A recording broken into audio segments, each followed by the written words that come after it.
So, Amanda. Yes. So, Amanda, do you want to start by telling us a little bit about your background in Leeds? Because you're a Leeds born and bred girl, aren't you? I absolutely am. First of all, I think it's absolutely fantastic you started this initiative off in Leeds. I couldn't actually believe, because I first heard about it was when you rang and asked me to do this. And obviously, there's this saying, isn't there, that if somebody hasn't told you within the first 30 seconds of talking to them that they're from Yorkshire, they're clearly not. And I am renowned for being really boring, because I always get Yorkshire and Leeds in at the first 2 or 3 seconds, and I have witnesses. So I was born and bred in Leeds. I was actually born about a mile down the road from here. And I was actually thinking earlier, because I am actually from Createch roots, although in my days it was from a slightly mixed background. So my grandfather was Leeds City architect, and he built those, some of you might remember it, Quarry Hill Flats, which sadly are no longer with us, but were real architectural amazing things then. And my grandfather on the other side set up a business in Leeds in about 1918 or something, making chains. So he invented this widget that allows coal trucks to tip when you're down a mine, and patented it and started up a foundry, which was in Leeds. And in fact, the company still exists today, and Crown Chains. Gosh, so you've got like heavy engineering, manufacturing, architecture. Yeah. So how did you get into the arts? Because I mean, we'll talk a little bit, but I know that you are one of the founders actually of lots of our photographic, the way in which photography, is now represented in art galleries. You've played a massive role in that. So what was it about your background that got you into arts in the first place? So I was brought up in it was a very small rural village. Now it's super trendy, Boston Spa. But then, there was one bus a week, and if it hadn't been for the local library, I don't really know what I would have done. I think I read every single book in that library. And I think there was something about scarcity. So, when I look back now, I realised I loved television, and it was slightly frowned on, as kids. So I was one of 5 years, you were made to go outside and play and things. So I loved television. I can remember going to the cinema. My grandmother, who lived in Headingley, and I have to tell you, the Le Prince film, the camera is in the museum at Bradford, and some of the earliest frames of that film were not just shot on Leeds Bridge. You probably know they were also shots from a domestic house in Headingley. I've often looked at them to try and see if I could recognise the house. But my grandmother used to take us to the cinema once a year, and on the way back, so I saw all this. So I started off with Sound of Music, and I wanted to be a Von Trapp child after that. We then, I think we saw Mary Poppins. We saw Carry On, or was it Carry On Up the Jungle or something? Anyway, I was pulled out halfway through because my grandmother thought it was too smutty. Khyber. No, it wasn't the Khyber. It was a Carry On. It might have been Up Pompeii. Perhaps it was Up Pompeii. Anyway, she took me out. She thought it was too smutty. And then we went to Ben-Hur, and where I was taken out of that because it was too gory. But anyway, the reason for telling this story is because when we came out, we used to get the bus back to Headingley, and the bus was outside Leeds City Art Gallery. And if it was raining, we used to go in there so we didn't get wet. And I can remember to this day, not just the films, but I can also remember this accidental meeting of some of the most fantastic art, and particularly I can remember paintings by Bridget Riley that were in there. And I just wanted to, can I take a bit of a detour? Yeah. Because it's interesting what Nicola said about a sense of place. And one of the reasons that I've got such a sense of awe really about the whole of that northern, right the way from Liverpool through to Hull, and what makes it completely distinct from the rest of the country is because you had the Industrial Revolution, and of course we've moved from an economy which is based on widgets to one which is based on intangible stuff, and perhaps we'll talk about that a bit later. But what was interesting is that the industrialists who made so much money, I mean, I think Bradford and Leeds had more billionaires or millionaires per square foot than any other part of Europe at that stage.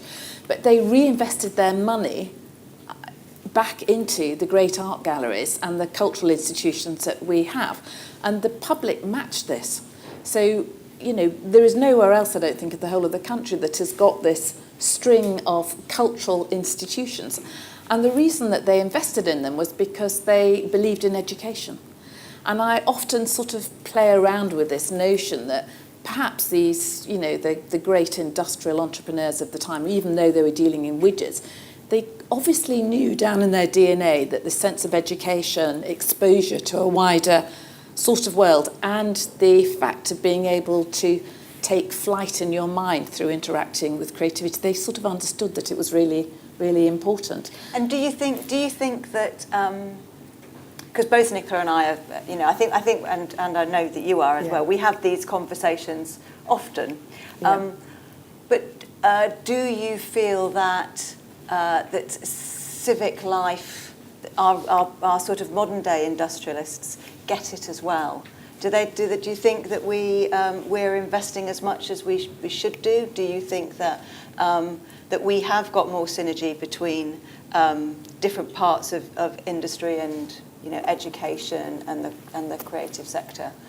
No, I really don't, which is why I think particularly the really big moves with the Creative Industries Council and the waves that sends out is really, really important. Because I sort of don't understand, and we constantly say to ministers that you don't get a creative industry without the word creative.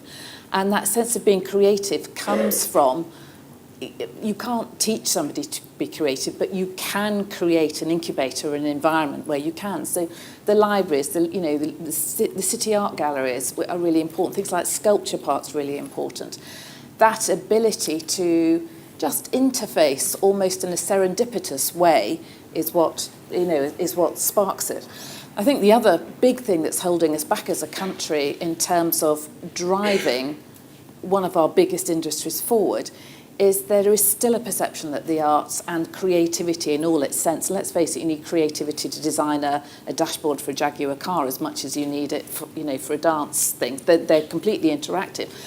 But we still, in the DNA and the energy of the country, feel that making a widget is much more important than spending time making something that you can't actually physically see. And that manifests all the way down into our education system, doesn't it, as well? Yeah. And so, how can it be that we have a creative industries worth 87 billion, and yet we send our kids to school, and at the age of 14 they have to choose between doing the humanities or the arts? I mean, I see myself as somebody who suffered educationally because I couldn't combine the curiosity that I had. I was semi-okay at sciences and had this, passion for the arts and literature and things, but there was no way, I wasn't actually very academic to tell the truth, but even if I had been, there wasn't a way to marry those. So I think there's almost this invisible barrier of belief that that we need to get beyond. Obviously I know a lot around your focus at the BFI, where you do have a big focus on education and on skills and the importance of investing in talent.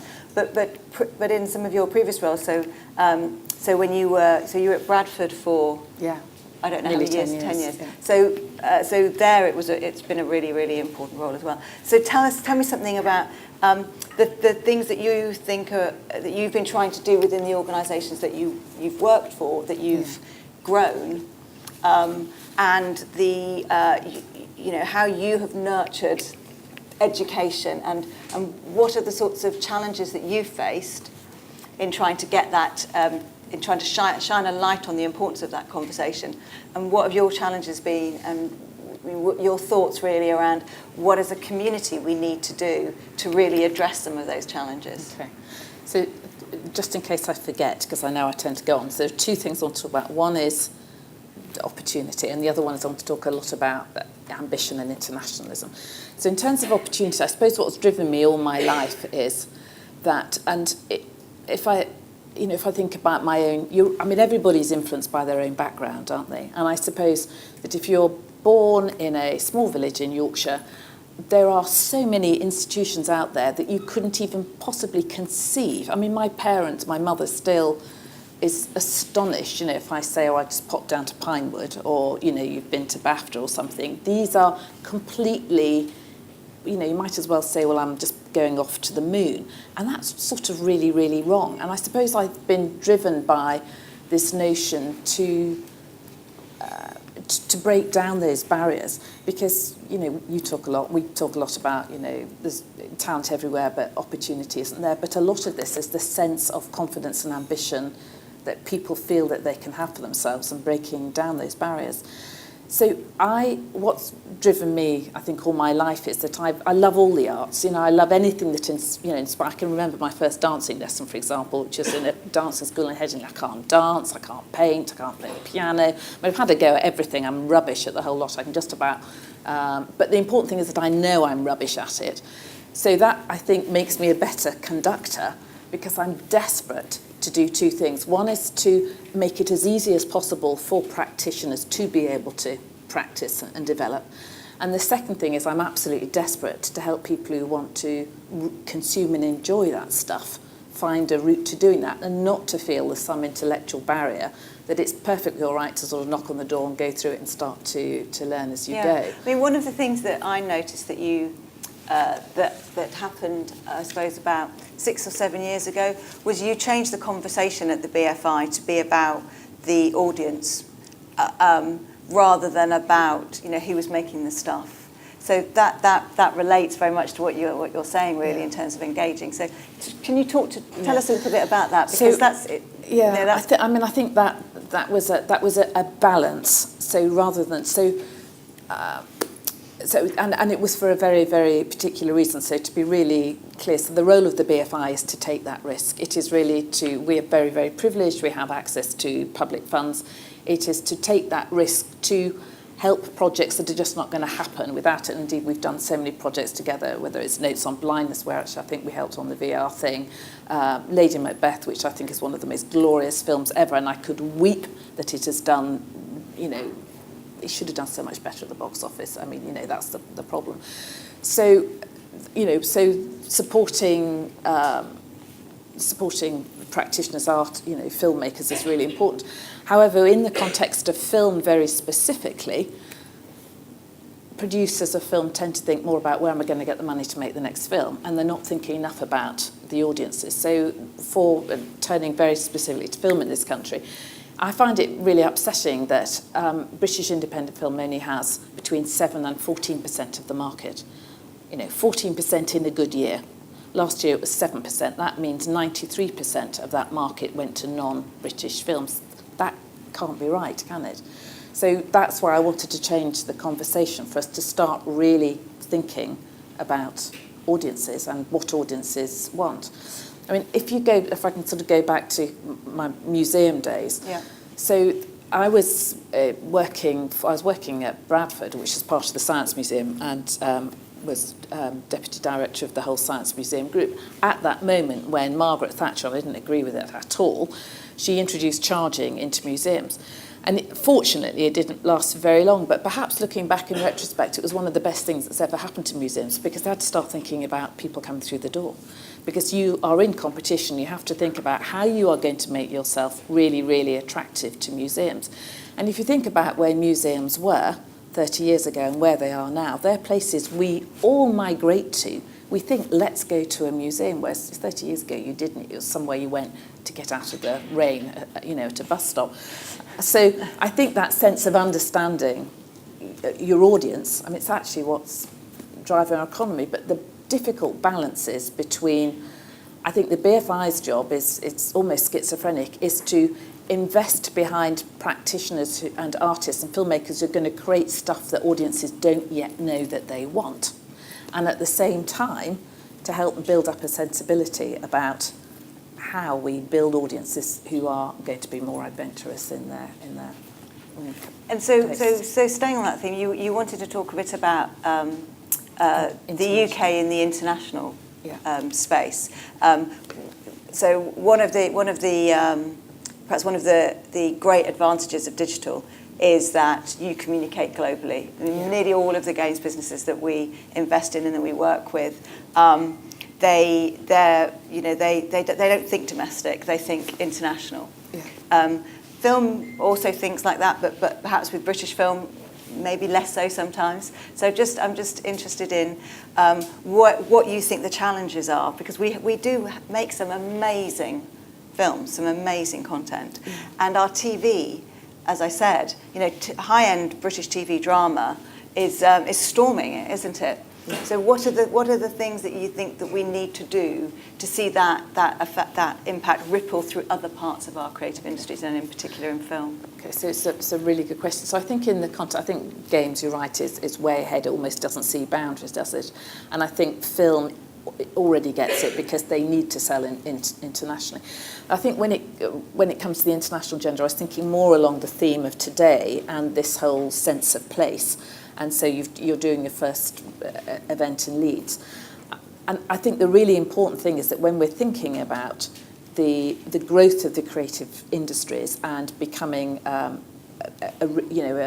cluster, if you like, for the creative industries, it's where you pitch that sense of ambition. And I think that we absolutely need to have more confidence to pitch ourselves internationally. So when I was running Bradford, I was really, really clear what we were doing. It was obviously the local community was really, really important for that museum, but I knew their pride rested in that museum being really clear it wanted to be of international importance. It wanted to play on that because actually the sun reflects back from that. Yeah. So, and I think that, because again, you and I have worked a lot on this whole notion of clusters and what we can try and do to really support even more the great dynamism that happens around the country, and obviously Leeds is a shining example. I do think there's this sense of putting your ambition as high as you possibly can. So Ian Smith's here, for example, he's the chair of the British Film Commission. And what we've been doing is one thing we can't get away from at the moment is that inward investment into this country is completely extraordinary. It's extraordinary because we've got fantastic facilities, a fantastic fiscal environment, great crew, which is a shortage of, but also because we have an environment that people want to come to. It's a place where filmmakers and actors are very happy to come here. It's not like trying to get them, I'm sorry if you come from Hungary, but it's more difficult to get Brad Pitt to go and spend 6 months in Hungary than to come and spend 6 months in the UK.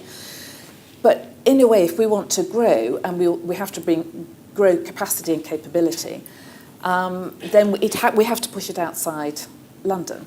And so what we need, therefore, we need centres like Manchester and Leeds that can start to equip themselves for that international And how do you think we're performing? So you travel probably more than you'd like, yes. And you're out there representing us in China, in the States, and so on. What are the sorts of things that you think that that cities in the UK need to do in order to grab that attention? Do you have a sense that, in terms of, I know you've spent a lot of time in China, for example, so if the idea is to grow that ambition, to be more ambitious, what are the sorts of drivers, do you think, that attract international players? I think one of the biggest challenges we've got is you can't avoid the fact that it's a long-term game, and it's about R&D, and I don't mean necessarily R&D in designing a widget. I think it's R&D in terms of having a long-term strategy, identifying where your market is, and putting in that investment to grow that. So China is not going to happen overnight, and we've got the co-production in place for film and now for television. So all of those legislative things are completely out of the way. But in order to do the business, then frankly, producers from Leeds need to meet producers from China. They need to understand each other's audiences. They need to find a way to start working together, and it takes time. And it also takes investments from the likes of the BFI and Creative England, because it takes money just to get out there and the space to do it. So I think if you're running, so I suppose my message is, if you are a practitioner or you're a small business, you have to try and find some way for that R&D in that time. I think if you're a city council, it's really important that you have an ambition which is right up here, that you force national institutions like the BFI and BFC to work with you, to help you do that, but that you have to try and find a way to put long-term strategies in place once you've identified those markets. For me, China has been it's both fantastic. It's one of the biggest export markets possibly for film and television and games. We can never underestimate how absolutely colossal it is. But it's a long-term thing. The Americans have been in China. They've been in there for 10 to 15 years already. Yeah. We have a lot of friends making to do. What we do have on our side with China is that actually the Chinese don't really like America. They think that it's too... No, really? Yeah, no, but culturally, I know, I always said it carefully, but culturally, they're not mad keen on it. Yeah. Culturally, they see themselves... They're far more conservative, aren't they? They're more conservative. They see themselves as more British in a way, so there's a lot of wins for us to get there. Yeah. So if it is around long-term engagement, you need stability, don't you, of some sort. You need a reasonably calm sort of operating environment in, so that the rules of the game don't keep changing. Yeah, no problems there then. Exactly. So without delving into too much detail and getting ourselves both into trouble, your thoughts on how the creative sector can can lead the charge at that time. As Nicola was saying, I think, and a lot of unfortunately, I'm afraid everybody, she isn't here because she's actually receiving an honorary degree, and she had to run because I think we were a bit later than we expected to be. But she's done an amazing job of herding not just cats, but cats of cats of cats, in terms of getting the Creative Industries Council to speak with one voice in circumstances where literally things are changing, on a sort of politically, economically, on a day-by-day basis.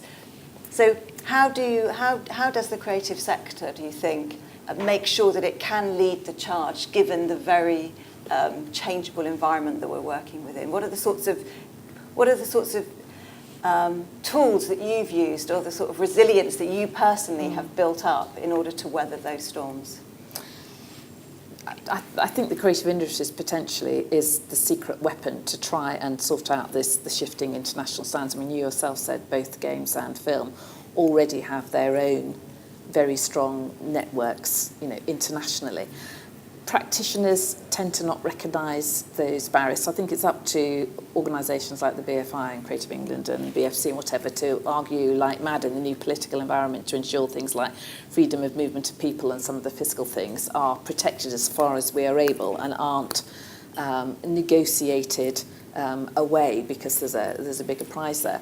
But I think underneath, creativity speaks across border and possibly is the vehicle by which we can start to better understand the relationships that we'll need to develop. I mean, I think psychologically we're all going through a bit of a shock. We're trying to understand how, we're being told we're still in Europe, but we're coming out. We're also being told, sort of, don't worry too much about Europe because now we're going to be global citizens in a way like we weren't before. Well, I think we were.